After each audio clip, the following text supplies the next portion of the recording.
la oscuridad, mi vieja amiga. He venido a hablar contigo otra vez. Anoche, mientras dormía, tuve una visión.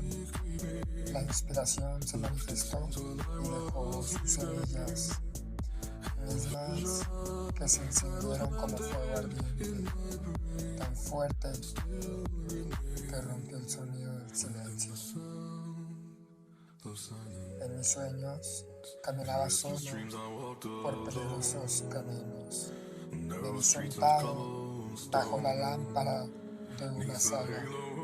Tenía pluma en mano y unas cuantas hojas, cuando de repente un grito sacudió mi alma, acompañado de un fuerte escalofrío que partió la noche y tocó el sonido del silencio. De mi interior surgió una luz.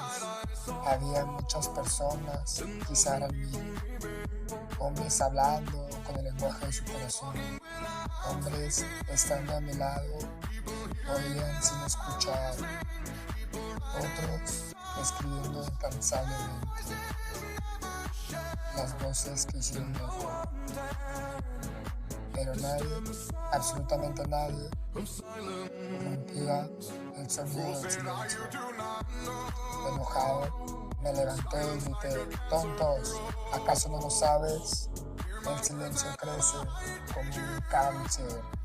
Escuchemos con atención, que hoy podremos sanarnos. Toma esa pluma y muéstrame los tatuajes de tu alma. Pero mis palabras y las de ellos cayeron como gotas de lluvia silenciosas y resonaban en la laguna del silencio. El pueblo se inclinó y oró al Dios de barro que inventa las escrituras en piedra, en la que infieren. No adorarás figuras, crucifijos o imágenes. Solo hay un creador omnipotente, omnipresente, omniconsciente. Y susurró el sonido del silencio.